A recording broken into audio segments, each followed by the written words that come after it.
Breaking news Tirumala laddu తయారీలో కల్తీ నెయ్యి కేసులో నలుగురు నిందితులను కస్టడీకి ఇవ్వాలంటూ సిట్ దాఖలు చేసిన పిటిషన్పై వాదనలు జరుగుతున్నాయి. సుప్రీంకోర్టు ఆదేశాలతో సీబీఐ నేతృత్వంలో ఏర్పాటు చేసిన సిట్ ఉత్తరాఖండ్లోని రూర్కీలో ఉన్న బోలేబాబా ఆర్గానిక్ డైరీ డైరెక్టర్లు విపిన్ జైన్, పోమిల్ జైన్, తిరుపతి జిల్లా పెళ్లకూరు మండలం పెరపాకలోని Vaishnavi dairy specialities limited CEO Vinayakant Chavda, తమిళనాడులోని దిండిగల్లో ఉన్న AR dairy managing director Raju Rajasekharan ను అరెస్ట్ చేసింది.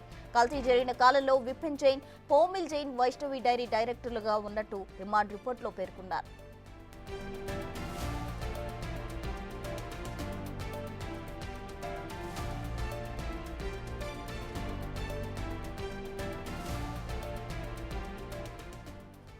నలుగురిని నిన్న మధ్యాహ్నం అదుపులోకి తీసుకుని తిరుపతి అలిపిరిలోని భూదేవి కాంప్లెక్స్ లో ఉన్న సిట్ కార్యాలయంకు తరలించారు. రాత్రి రిమాండ్ రిపోర్టు సిద్ధం చేసి వైద్య పరీక్షల నిమిత్తం నలుగురిని భారీ భద్రత నడుమ రుయా ఆసుపత్రికి తీసుకెళ్లారు. వైద్య పరీక్షల అనంతరం రెండో అదనపు జ్యుడిషియల్ మ్యాజిస్ట్రేట్ ప్రవీణ్ కుమార్ నివాసానికి తీసుకెళ్లి ఆయన ఎదుట ప్రవేశపెట్టారు. రిమాండ్ రిపోర్టును పరిశీలించిన జడ్జి నలుగురికి జ్యుడిషియల్ రిమాండ్ విధించారు. అనంతరం వారిని తిరుపతి సబ్ జైలుకు తరలించారు. వీరిని తమ కస్టడీకి ఇవ్వాలంటూ సిట్ పిటిషన్ దాఖలు చేసింది.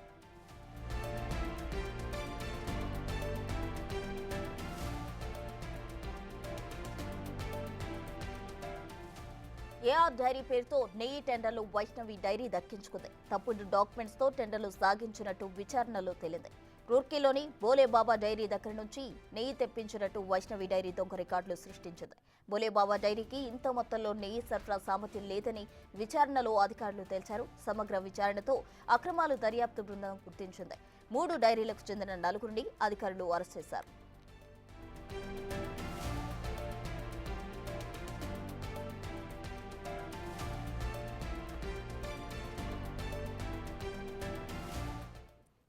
తిరుమల కల్తీ నెయ్యి కేసులో నలుగురు నిందితులను కస్టడీకి ఇవ్వాలంటూ సిట్ దాఖలు చేసిన పిటిషన్ పై వాదనలు జరుగుతున్నాయి. కంప్లీట్ డీటెయిల్స్ మా ప్రతినిధి దామోదర్ ఫోన్ లైన్ లో అందిస్తారు. దామోదర్, ప్రస్తుత లడ్డూ ప్రసాదం కల్తీ వ్యవహారానికి సంబంధించి సిట్ బృందం నలుగురు నిన్న రాత్రి అరెస్ట్ చేసి రిమాండ్ కు ఏదైతే న్యాయమూర్తి ఇంటి ఎదుటనే వారిని ప్రవేశపెట్టి రిమాండ్ కి పంపించారు 14 రోజుల పాటు. అయితే ఈ రోజు వారిని కస్టడీకి కావాలంటూ కస్టడీ పిటిషన్ వేశారు. కస్టడీ పిటిషన్ మీద వాదోపవాదాలు జరుగుతున్నాయి. ఏదైతే బోలోబాబా డైరీకి సంబంధించిన డైరెక్టర్లుగా పనిచేసిన విపిన్ జైన్, పోమిల్ జైన్ తో పాటు వైష్ణవి డైరీ సీఈఓ అపూర్వ వినయకాంత్ చావ్దా, అదేవిధంగా ఏఆర్ డైరీ ఎండి రాజు రాజశేఖర్లను ఇప్పటి వరకు అరెస్ట్ చేశారు. మరో 10 మంది వరకు ఏదైతే ఇటు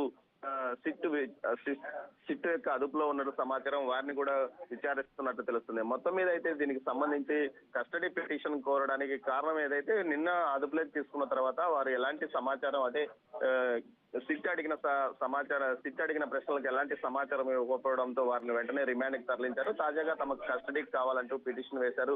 దీనిపైన ఏదైతే రెండవ అదనపు మేజిస్ట్రేట్ వాదోపవాదాలు జరుగుతున్నది. ఖచ్చితంగా కస్టడీకి ఇస్తారంటూ కూడా సిట్ ఆశాభావం వ్యక్తం చేస్తుంది. దీనికి తగ్గట్టుగానే ఏదైతే తిరుమల లడ్డు ప్రసాదం కల్తీ వ్యవహారానికి సంబంధించి ప్రభుత్వంతో పాటు అటు కేంద్రం కూడా సీరియస్ గానే ఉంది. దీంతో పాటు సుప్రీంకోర్టు ఏర్పాటు చేసిన సిట్ విచారణ జరుగుతున్న నేపథ్యంలో ఖచ్చితంగా కస్టడీకి ఇచ్చే అవకాశం ఉందని కూడా తెలుస్తుంది. మరోవైపు వాదోపవాదనలు ముగిసిన తర్వాత మరి కొద్దిసేపట్లో విషయాన్ని ఏదైతే కస్టడీకి సంబంధించి ప్రకటన వెలువడే అవకాశం ఉంది ప్రస్తుతం. Right, thank you Damodar.